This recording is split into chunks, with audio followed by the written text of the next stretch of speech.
People keep asking me what I shouted when I found my wife bleeding in our hallway. They want some dramatic answer, something loud enough to match what happened. The truth is, I did not shout. I barely raised my voice.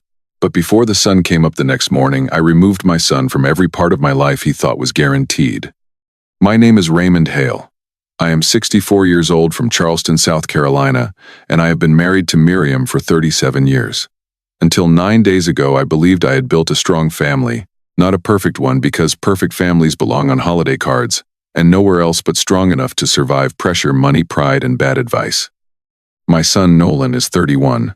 He is tall, polished, educated, and very good at sounding responsible in front of people who do not know who paid his rent through graduate school. I love my son. I have loved him through mistakes, arrogance, silence, and every expensive lesson he convinced himself he learned alone. But love has limits when respect disappears. Nolan married Lila Brooks 3 years ago. Lila herself was not the problem at first. She was bright, polite, and careful with her words. Her parents were another story. Franklin and Celeste Brooks walked into every room as if the furniture had been arranged for them personally. The first time Franklin shook my hand, my instincts whispered, "Watch him." I ignored that whisper, because fathers do foolish things when their sons look happy. Franklin owned a struggling event company and dressed like a man who wanted everyone to believe he still had old money. Celeste smiled with her mouth and inspected people with her eyes. They were charming in public, sharp in private, and always interested in assets. 9 days ago, I flew to Dallas for a logistics conference. I still consult for the freight company I sold 5 years back, and I had meetings scheduled through Thursday. Miriam knew my itinerary. Nolan knew it too because he had asked twice casually, too casually, what day I was coming back. At the time, I thought nothing of it. My last meeting collapsed on Wednesday morning. The buyer canceled, apologized, and offered to reschedule. I could have stayed at the hotel, eaten steak, watched bad television, and enjoyed the rare luxury of nobody needing me. Instead, I booked a noon flight home. I wanted to surprise Miriam with dinner downtown. After 37 years, I still liked seeing her smile. I landed in Charleston a little after 3. The air had that damp coastal heaviness that always feels like the city breathing through a wet cloth. I picked up my suitcase, found my truck, and drove home without calling anyone. That detail matters. If I had called ahead, everything that happened would have been cleaned up before I arrived. When I turned onto our street, I saw Franklin Brooks's black Lincoln in my driveway.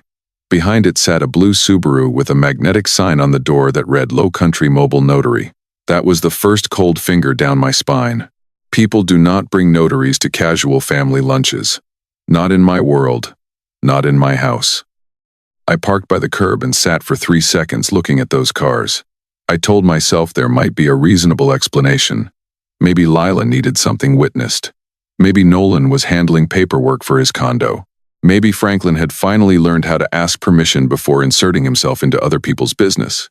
Then I remembered who Franklin was. The front door was unlocked. That bothered me too. Miriam never left it unlocked when I traveled. She was careful that way, not fearful, just careful. I stepped inside with my suitcase in one hand and my jacket over the other arm. From the kitchen came laughter, glassware, Franklin's heavy voice, Celeste's thinner one, and my son laughing with them. From the hallway came a sound I still hear when the house gets quiet. A low, broken breath. Not a sob. Not a word. Just a human body trying to keep going.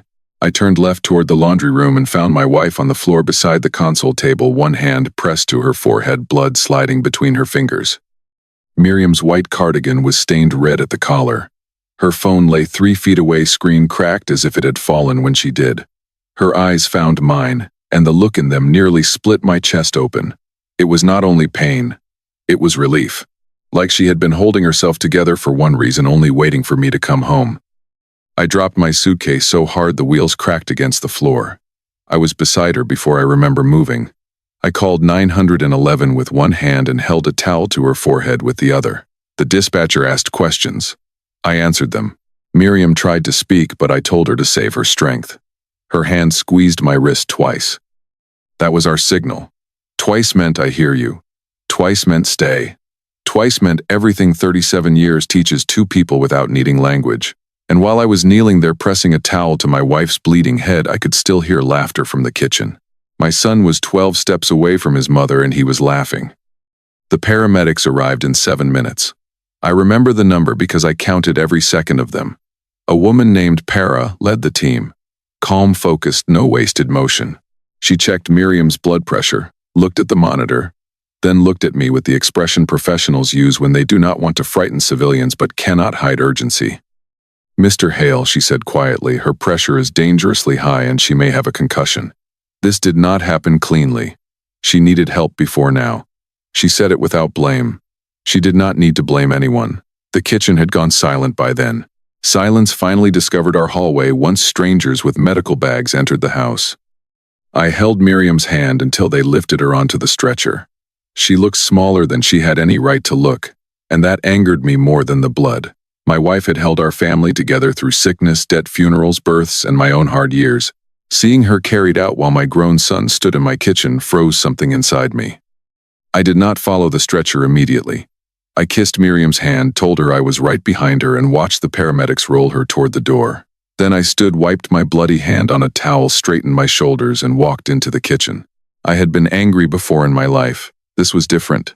This was colder. Franklin sat at my breakfast table with documents spread in front of him.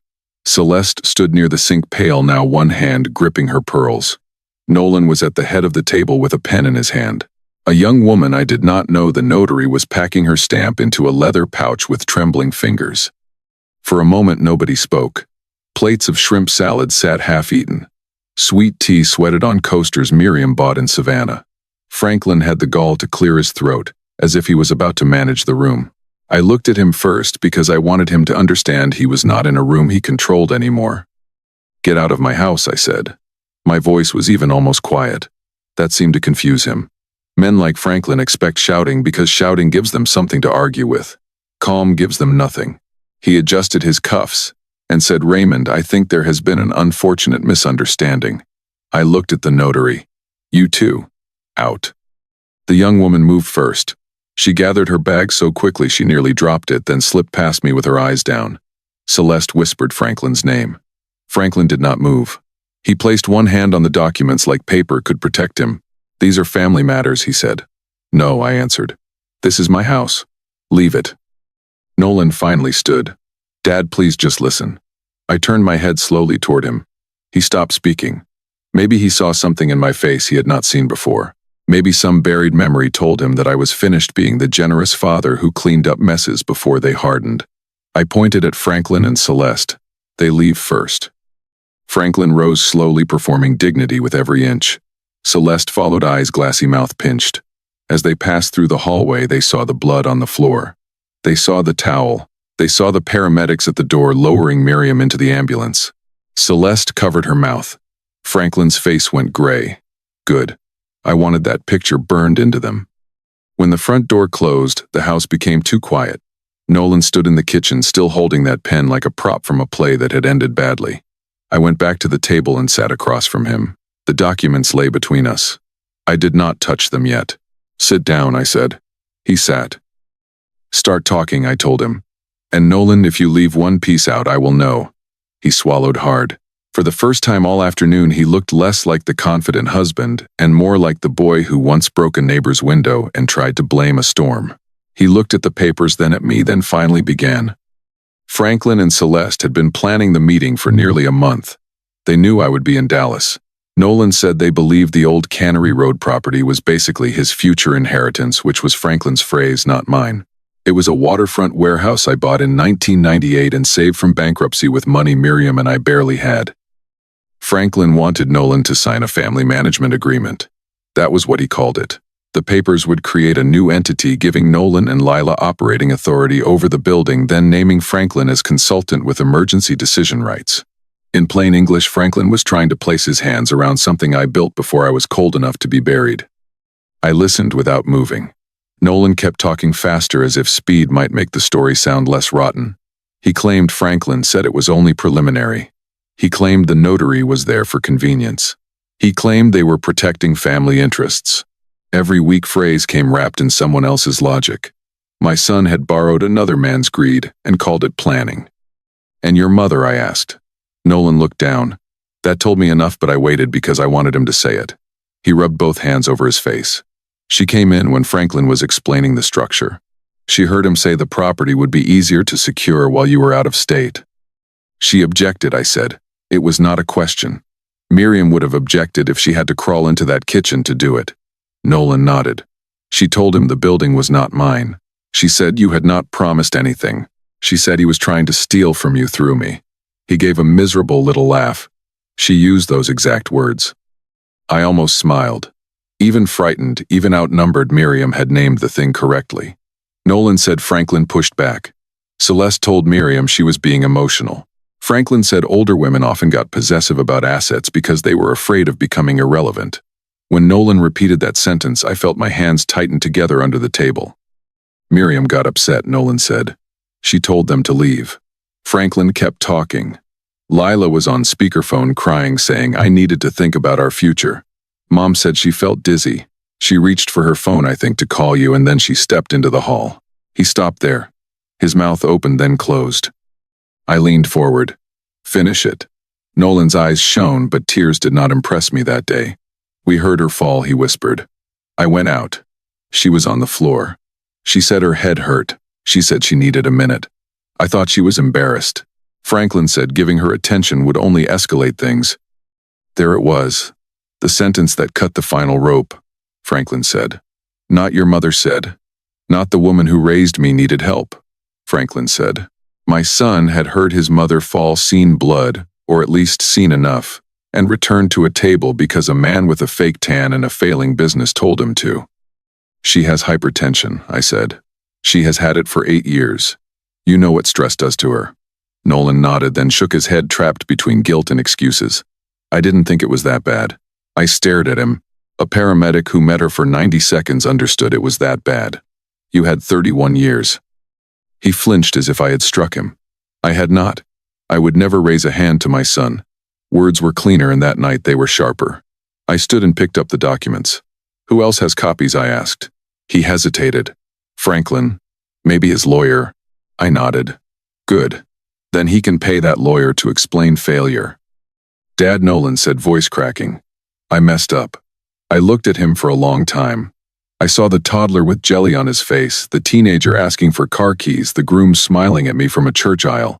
Then I saw Miriam on the floor. Love remained. Access did not. No, I said. You revealed yourself. I left him sitting there and rode to the hospital behind the ambulance. Miriam needed 5 stitches and observation overnight. Her blood pressure came down slowly. The scan showed no internal bleeding, thank God, but she had a concussion and strict instructions to avoid stress. Avoid stress. I nearly laughed when the doctor said it. Our house had become a factory for it. At midnight, Miriam finally slept. I sat beside her bed under the blue hospital light, holding her hand, watching the monitor trace each beat. There are moments when a man reviews his life without permission. I reviewed every favor I had done for Nolan, every bill paid quietly, every phone call made, every door opened before he had learned to knock. By 1:30 inches the morning, I was no longer pacing inside my own anger. I was organized. That is worse for people who have wronged me. Anger burns wild and wastes heat. Decision burns narrow. I kissed Miriam's fingers, told the nurse I would be in the hall, and opened my phone. The first call went to my private banking line. Nolan had been an authorized user on my main credit account for 7 years. I added him during graduate school, then never removed him because comfort becomes invisible when nobody challenges it. Restaurants, gas flights, software, subscriptions, the occasional client dinner in cities where he had no clients. All gone in under 6 minutes. The card was canceled before 2. Next came the truck.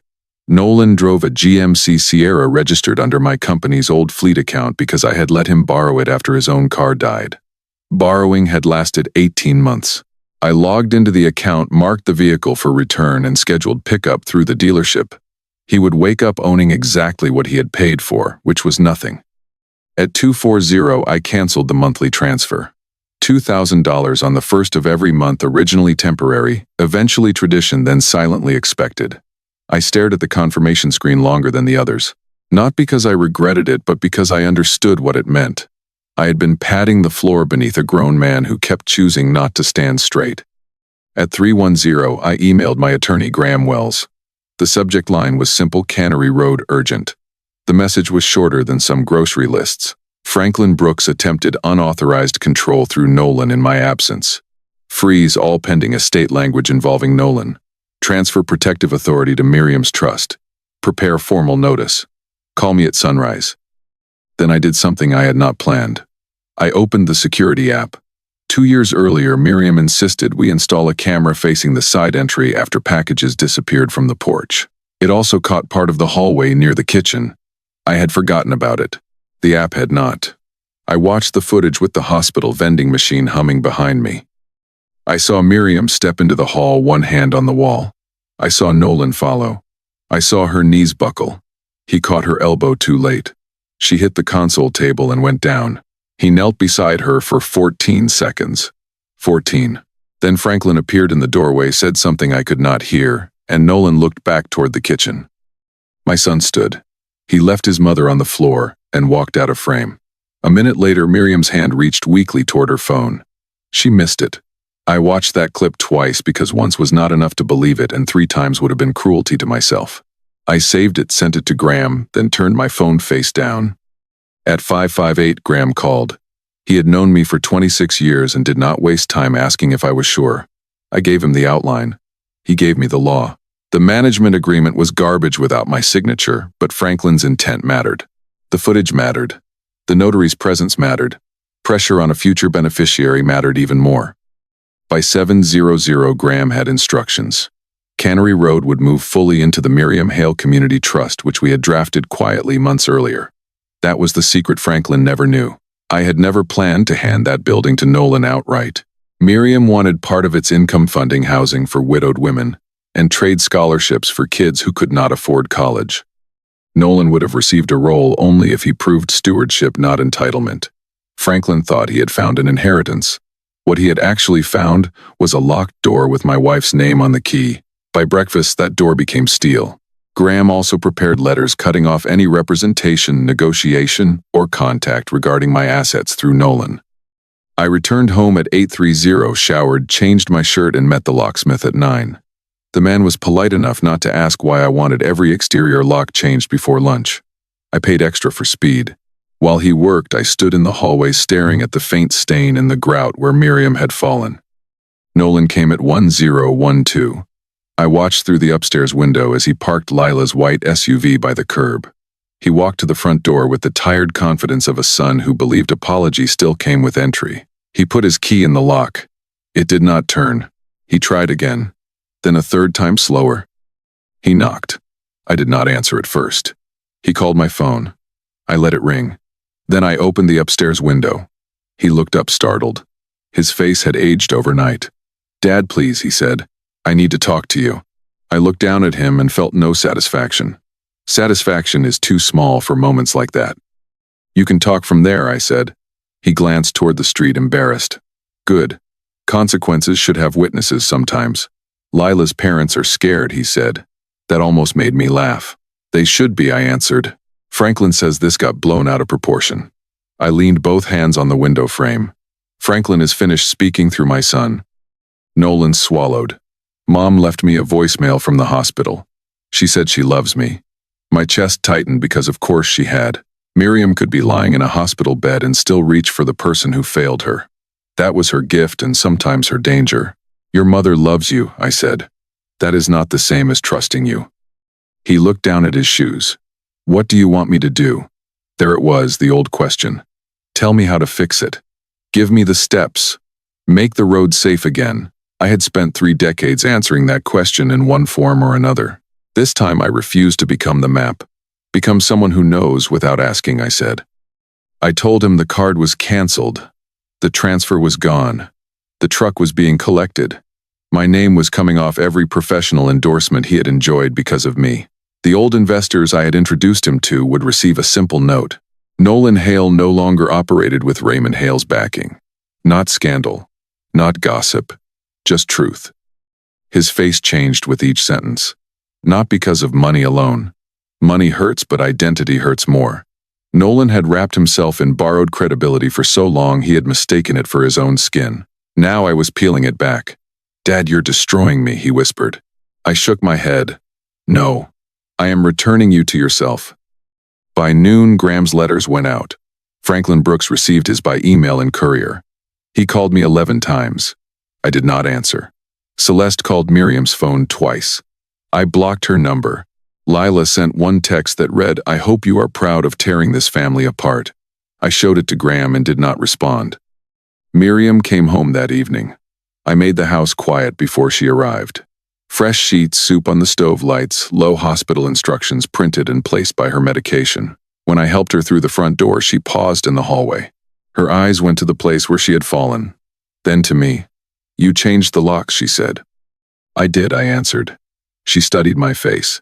Miriam has known every version of me: the broke young husband, the exhausted father, the ambitious fool, the grieving son, the man who pretended work was not eating him alive. She knew this version too, though I had rarely let him out.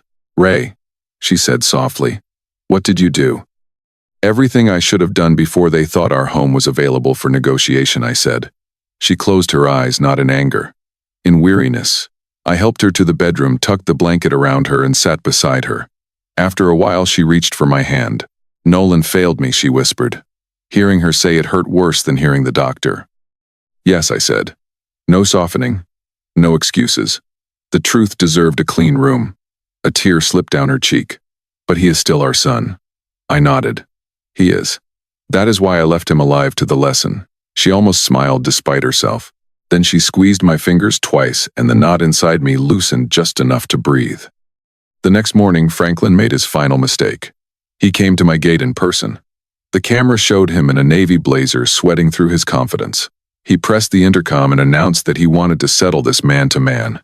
I was in the kitchen pouring coffee. Miriam was asleep. I picked up the receiver. "There is no man-to-man conversation," I said. "There is your attorney and mine." Franklin's jaw flexed. "You are overreacting to a family misunderstanding." I looked at the screen at the man who had called my wife irrelevant in her own kitchen. A misunderstanding is when someone brings unsweet tea to a picnic. You brought a notary to a theft. His face twitched. "Nolan invited us." "Nolan will answer for Nolan," I said. "You will answer for you." Then I told him about the footage. Not all of it. Just enough. The color drained from his face the same way it had in my hallway. "You recorded us," he said. I smiled without warmth. "You entered my house. The house remembered." He left without another word. By 4 that afternoon, Graham called to say Franklin's lawyer had requested communication only through counsel. That was the smartest thing Franklin had done all week. The notary also provided a written statement. She said she felt uncomfortable that Mrs. Hale appeared distressed, and that Mr. Brooks insisted they continue after a loud argument. Nolan did not come back that day. He sent a message instead. Not a long one. "I'm sorry for what I did. Not for what happened. What I did. That mattered." I showed Miriam, and she cried quietly. Then she asked me not to answer yet. "Let him sit with the sentence," she said. My wife, even concussed, understood timing. 3 days later, Nolan returned the truck himself before the dealership could collect it. He left the keys in our mailbox with a handwritten letter for his mother. I did not read it. Some things belonged to her. She read it twice, folded it, placed it in her Bible, and said nothing. Silence can be punishment, but it can also be a door not ready to open. Lila moved into her parents' guest house the following week. Nolan did not follow immediately. That surprised me. He rented a room above a mechanic's shop near Ashley River and took contract work that had nothing to do with my name. The first time I heard that, I felt something shift. Not forgiveness. Not yet. But recognition of effort. As for Franklin Brooks, his event company lost 2 major clients after word spread that he was under legal review for attempted coercion in a private asset matter. I did not spread that word. I did not need to. Men like Franklin build reputations on borrowed shine. Once the light moves, everyone sees the cracks. The Cannery Road property now belongs to the Miriam Hale Community Trust. The first scholarship applications opened this month. Miriam insisted the first award go to a young woman studying commercial refrigeration because, as she put it, everybody eats because someone understands cold air. That is my wife. Nearly taken from me, still thinking about who needs a chance. Nolan visits now on Sundays, but only when Miriam invites him. He knocks. He waits. He brings groceries, not excuses. Sometimes they sit on the porch and speak quietly while I stay inside, pretending not to watch through the window. He has not asked for money. He has not asked about the property. He has asked how to earn trust. I told him once when we were alone by the garage that trust is not rebuilt by speeches. It is rebuilt by repeated inconvenience accepted without applause. He nodded like a man hearing a foreign language he intended to learn. That is all I can ask right now. I do not need him perfect. I need him honest. People will say I was cruel. They will say a father should not close so many doors at once. Maybe those people have never seen their wife on the floor while their son returned to a table. Maybe they have never watched 14 seconds of footage stretch into a lifetime of disappointment. Maybe they think love means preventing pain forever. I do not believe that anymore. Love is not endless access. Love is not a credit card, a truck, a spare key, or a father's name smoothing every rough edge. Sometimes love is the lock changed before dawn. Sometimes it is the canceled transfer. Sometimes it is letting a grown man feel the full weight of the choice he made. Miriam is alive. She is safe. She walks slower now, and I walk beside her without pretending not to notice. Every morning I make her tea before coffee. Every night I check the door myself. The house feels different, not broken exactly. Cleared. Like a storm tore off the weak branches and left the roots exposed. If Nolan grows from this, I will thank God for it. If he does not, I will still know I did what was necessary. My wife gave this family 37 years of loyalty, labor, forgiveness, and grace. The least I could give her was a house where nobody mistakes her kindness for permission again. So no, I did not scream when I walked into that kitchen. I did not flip the table. I did not threaten Franklin Brooks under my own roof. I simply looked at what everyone had chosen, waited until the facts were clear, and answered choice with consequence. Some men rage. Some men beg. I changed the locks before breakfast.